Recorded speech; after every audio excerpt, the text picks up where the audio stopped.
Assalamu alaikum students. How are you all? Hope you all are fine by the grace of Allah.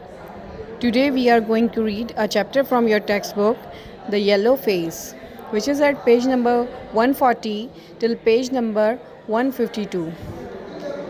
So students, open up your books and let's start reading this chapter.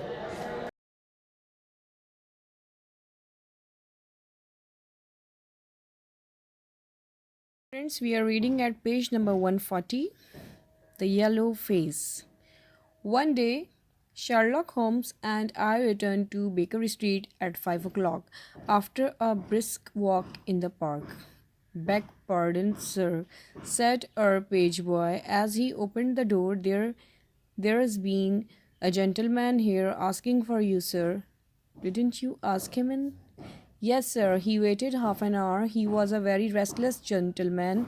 At last, he cries, is that man never going to come? I'll wait in the open air. I'll be back before long, and with that went. It's annoying, Watson, said Holmes. As we walked into our room, I was badly in need of a case, and this looks from the man's impatience as if it were of importance. Halloa, that's not your pipe on the table. He must have left his behind him. Well, he must have been disturbed in his mind to leave a pipe behind him, which he evidently values highly. How do you know that he values it highly? I asked. Well, I should put the original cost of the pipe at 7 and 6 pence, and now it has, you see, been twice mended. Each of these mends, done with silver bands, must have cost. Students, we are reading at page number 144. More than the pipe did originally. The man must value the pipe highly when he prefers to patch it up rather than buy a new one with the same money. The owner is obviously a muscular man, left handed with an excellent set of teeth, careless in his habits, and with no need to practice economy. If I am not mistaken, I hear him upon the stair. An instant later, our door opened. A tall young man, about 30, entered. I beg your pardon, said he, with some embarrassment. I should have knocked. The fact is that I'm a little upset.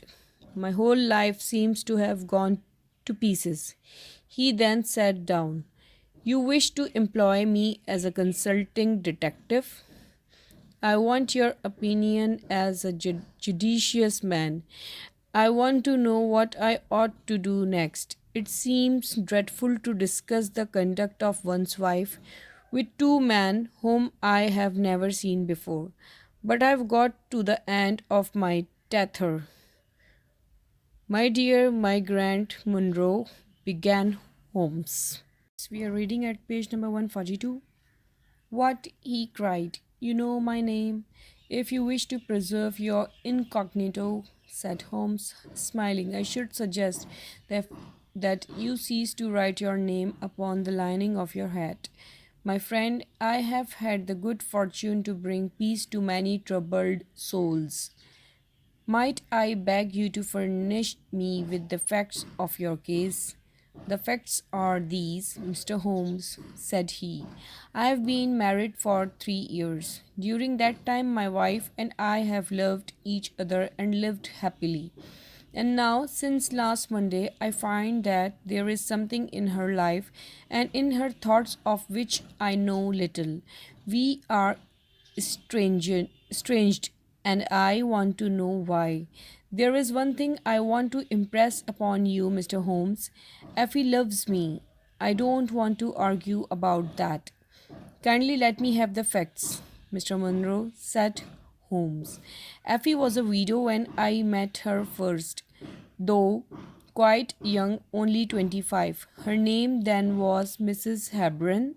She went out to America when she was young, where she married his Hebron, who was a lawyer with a good practice. They had one child, but the yellow fever broke out badly, and both husband and child died of it. I have seen his death certificate. She came back to live with a maiden aunt at Pinner. Her husband had left her comfortably off. She had a capital of about £4,500, which had been well invested by him. She had only been 6 months at Pinner when I met her. We married a few weeks afterwards. Students, we are reading at page number 143. I'm a merchant, and as I'm comfortably off, we took a nice villa at Norbury. We had an inn and two houses a little above us and a single cottage at the other side of the field which faces us. My business took me into town at certain seasons, but in summer I had less to do. And then in our country home, my wife and I were just as happy as could be wished. When we married, my wife made over all her property to me rather against my will. Well, about 6 weeks ago, she came to me and asked for £100. I was a bit staggered at this. What on earth for? I asked. Oh, said she in her playful way, you said that you were only my banker and bankers never ask questions, you know. So I gave her a check and thought no more of it. Well, I told you that there is cottage near our house. It had been standing empty this 8 months. Last Monday evening, I was taking a stroll down that way, and it was clear that the cottage had at last been let. I walked past it, and as I looked, I suddenly became. Students, we are reading at page number 144. Aware that a face was watching me out of the upper windows, that face sent a chill right down my back. I could not make out the features, but it was unnatural and unhuman. I moved quickly forwards, but as I did so, the face disappeared. I stood thinking the business over. I could not tell if the face was that of a man or a woman, but the color was of a livid dead yellow. So disturbed was I that I determined to see the new inmates of the cottage. I approached and knocked at the door, which was opened by a tall woman with a harsh face. What may you be wanting? She asked. I'm your neighbor, said I. I see that you have only just moved in, so if I can be of any help, we'll just ask you when we want you, said she and shut the door in my face. Annoyed, I turned my back and walked home. All the evening, my mind turned to the apparition at the window and the rudeness of the woman. That night, I remarked to my wife, before I fell asleep, that the cottage was not occupied, to which she returned no reply. That night, half in my dreams, I was dimly aware that my wife had dressed herself and was slipping on her mantle and her bonnet. My half opened eyes fell upon her face, illuminated by the candlelight. She was deadly pale and breathing fast, glancing towards the bed, and as she fastened her mantle to see if she had disturbed me.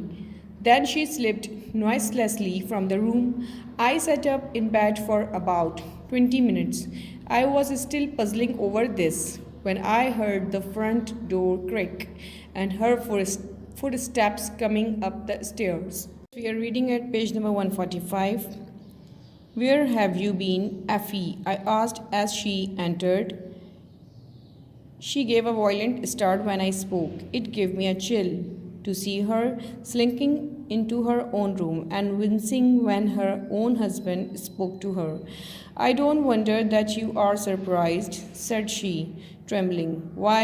I felt a longing for a breath of fresh air. I stood at the door for a few minutes. All the time she never once looked in my direction. It was evident to me that she was saying what was false. What was it that she was concealing? I should have gone to the city that day, but I was too disturbed to pay attention to business matters. My wife seemed to be as upset as myself. We hardly exchanged a word during breakfast, and afterwards I went out for a walk. I was back in Norbury by 1 o'clock. My way took me past the cottage, and as I passed, the door suddenly opened and my wife walked out. I was struck dumb with astonishment at the sight of her. She seemed for an instant to wish me to shrink back inside the house again, and then she came forward with a very white face and frightened eyes. So, said I, this is where you went during the night. What do you mean? She cried. You came here, I'm sure of it. Who are these people that you should visit them at such an hour? I have not been here before. How can you tell me that what you know is false? I cried. Your very voice changes as you speak. I shall enter that cottage and I shall probe the matter into the bottom. Students, we are reading at page number 146. No, Jack. For God's sake, she gasped. As I approached the door, she seized my sleeve and pulled me back. I implore you not to do this, Jack, she cried. I will tell you everything someday, but nothing but misery can come of it now. Our whole lives are at stake on this. Her words arrested me. I will trust you on one condition only, said I at last. It is that this mystery comes to an end from now. Preserve your secret, but promise me that there shall be no more doings which are kept from my knowledge. I was sure that you would trust me, she cried. It shall be just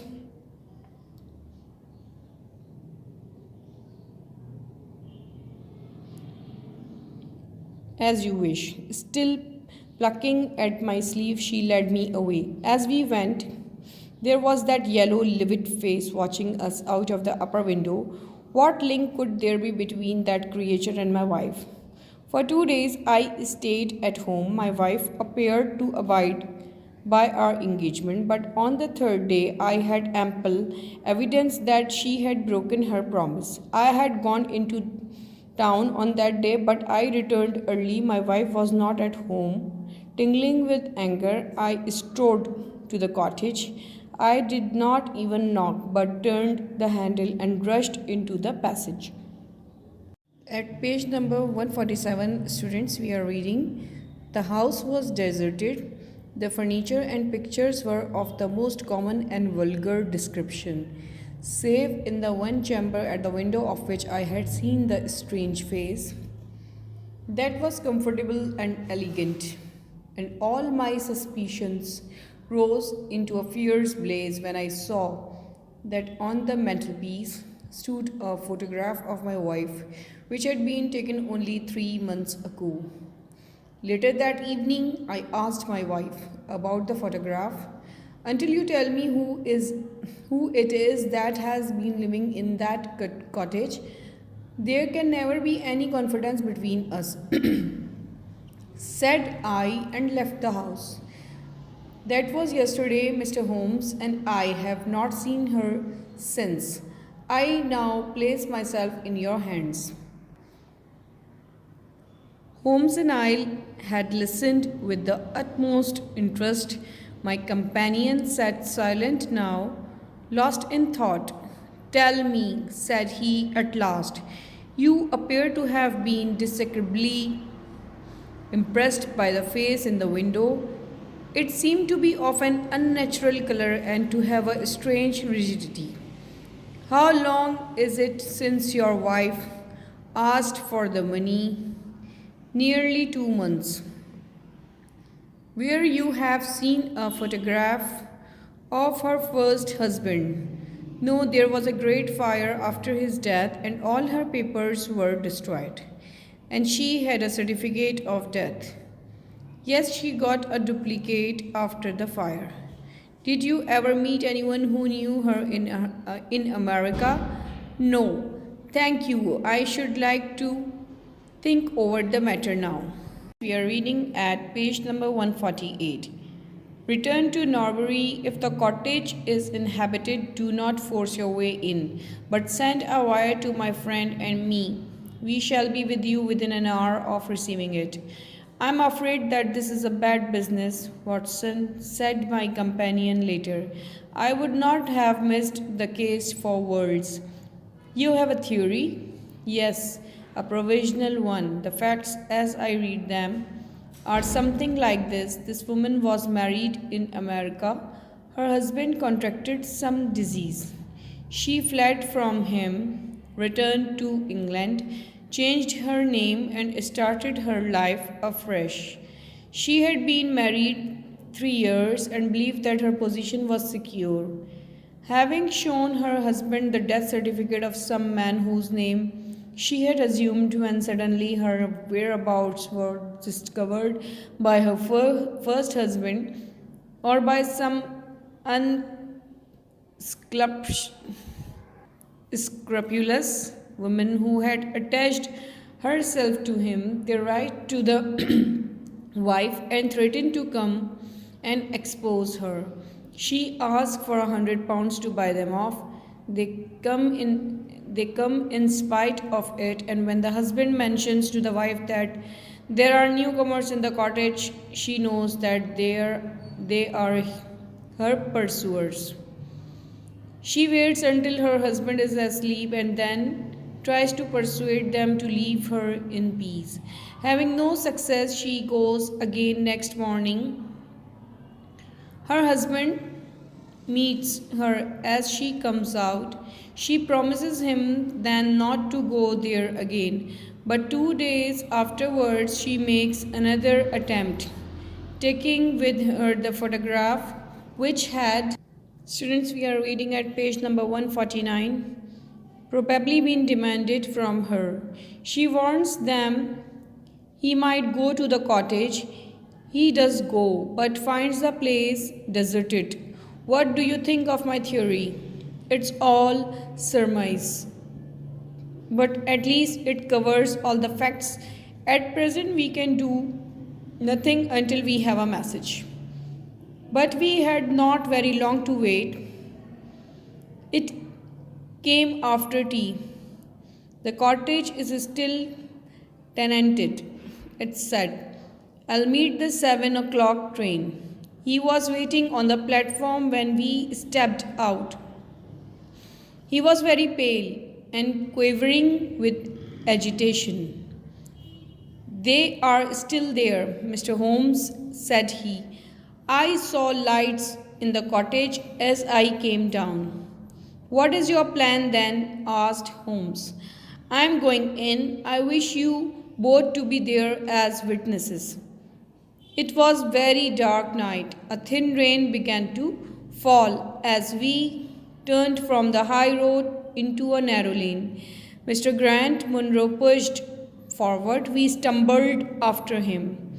We turned a corner in the lane and there was the building. The door was not quite closed. We approached the door, but suddenly a woman appeared and stood in the golden track of the lamplight. Her arms were thrown, but in an attitude of entreaty. For God's sake, don't, Jack, she cried. I thought that you would come. Think better of it, dear. Trust me again. I have trusted you too long, Effie, he cried sternly. My friends and I are going to settle this matter once and we are reading at page number 150 and forever. He pushed her to one side as he threw the door open An elderly woman tried to bar his passage, but he thrust her back, and an instant afterwards we were all upon the stairs. Grant Munro rushed into the room at the top, and we entered it at his heels. It was a cozy apartment with two candles burning upon the table in the corner. There sat a little girl. Her face was turned away, but we could see that she was dressed in a frock and that she had long white gloves on. The expressionless face was of the strangest livid tint. An instant later, the mystery was explained. Holmes, with a laugh, passed his hand behind the child's ear. A mask peeled off from her countenance, and there was a little coal black girl with all her white teeth flashing in amusement. I burst out, reading at page number 151, laughing out of sympathy with her merriment, but Grant Munro stood staring. My God, he cried, what can be the meaning of this? I will tell you, cried the lady, sweeping into the room. You have forced me to tell you, and now we must both make the best of it. My husband died, my child survived.